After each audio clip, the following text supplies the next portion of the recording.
Magandang umaga ho. Welcome to my channel.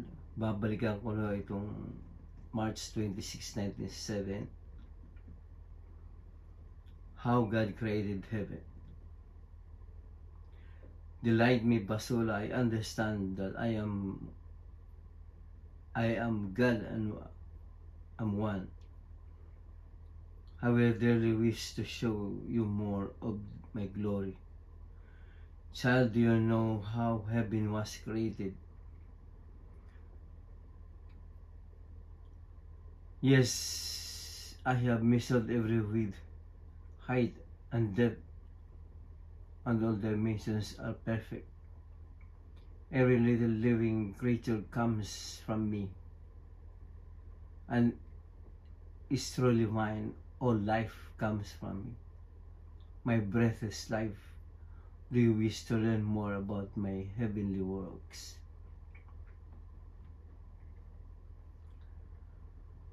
Yes, Lord, then let us have a walk in my glory. I found myself walking with God's presence. It's a beautiful garden, very colorful, plenty of lights, but not from a normal sun. While walking, I noticed an enormous ball of lights almost touching the horizon.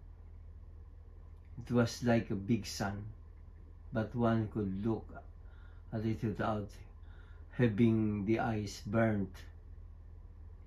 How do you feel, daughter? It's beautiful, it's strange. What can you see? The sort of sun. Yes, it is my holy abode.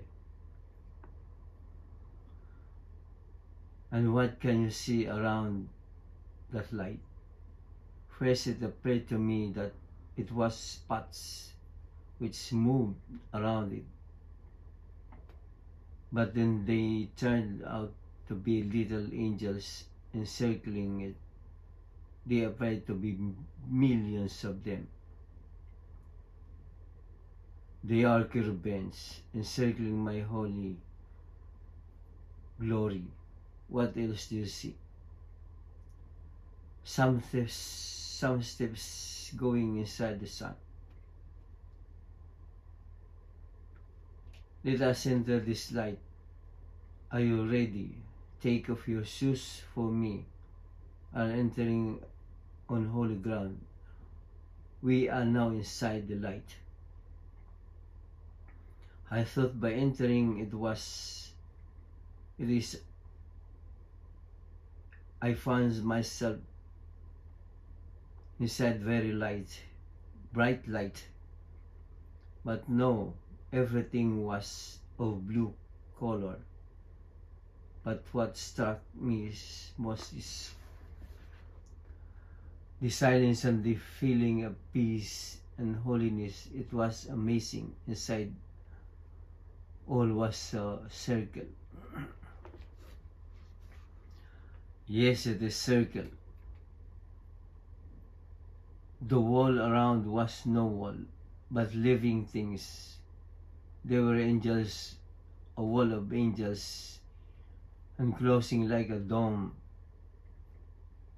The ceiling, made by angels, all blue.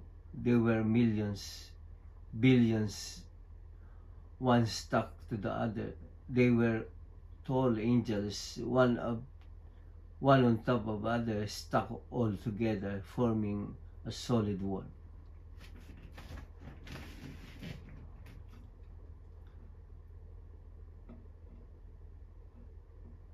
My seraphs are guarding this holy place and are worshipping me incessantly. Can you hear them? Holy of holies, holy is our God Most High. How many are they, Lord? Thousands, my child. Who is this with the gold sword and so beautiful?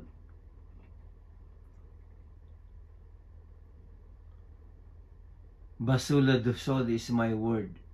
My word is pure. It pierces and illuminates. Suddenly the dome opened like a flower. Behold, little one, try to discern. I am near you, helping you. You will see above you now the holy battle that is to come. O daughter, keep a vigilant look around you, and be aware that evil exists. Can you see anything?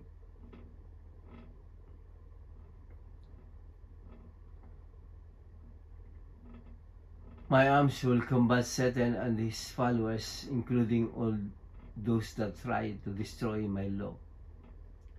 Remember that I am the Alpha and the Omega, the first and the last. My word is everlasting. Now what can you see?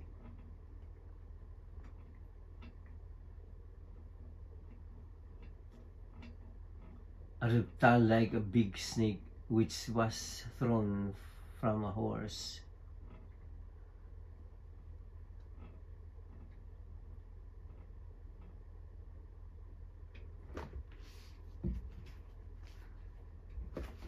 Mga Katoliko at hindi Katoliko, dito sa second paragraph ay nakasulat dito, yes, I am measured, but yes, I have measured every width, height, and depth. On all dimensions are perfect. Every little living things, creature comes from me, and is truly mine. All life comes from me. My breath is life. Hindi ho natin may kakailanang anumang bagay dito sa mundo ay kanyang nilikha. Ang buhay ho ay galing sa kanya. At ang lahat ay sa kanya nagmula sapagkat siya ay lumikha.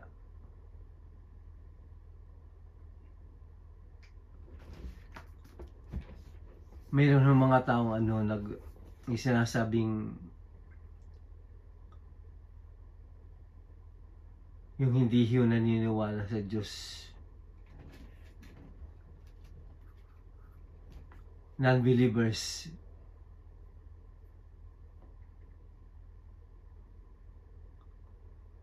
Bakit hindi sila maniniwala sa Diyos? Hindi ho ba sapat na sila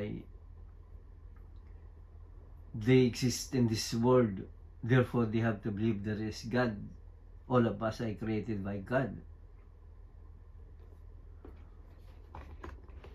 Why do they have to turn into non-believers?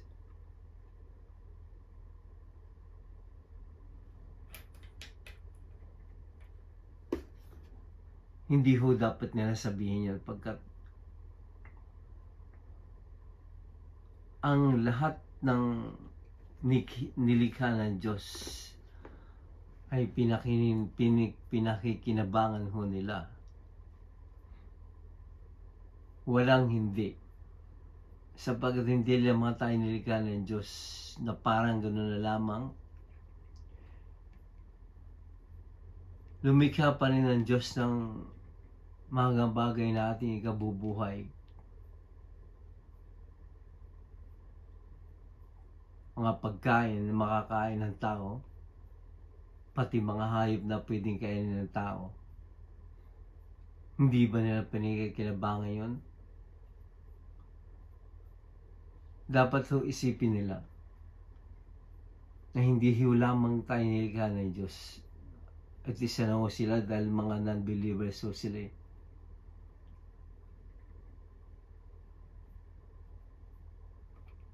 Isipin ho nila mabuti. Pagkat ang mga non-believers say, mga tawag doon mga artista, nag-artista sila dahil artista.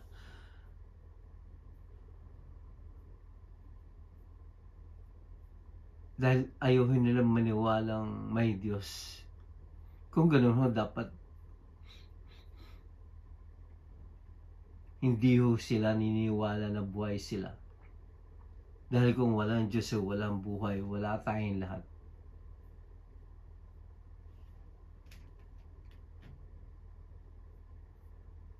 Magsisi sila at isipin nila ng anumang buhay meron sila ay galing sa Diyos. At ang lahat ng kanilang pinakikinabangan dito sa mundo, sa buhay nila ay galing sa Diyos.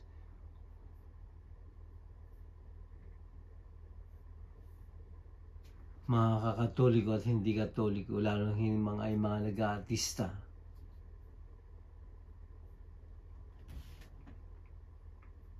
wala ho kayong karapatan para hindi maniwalang may Diyos. At wala akong karapatan para mag-artista kayo. Atheism.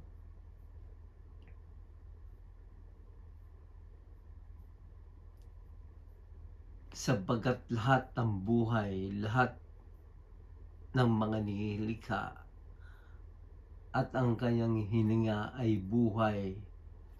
Isa tayo sa kanyang mga hininga na naging buhay.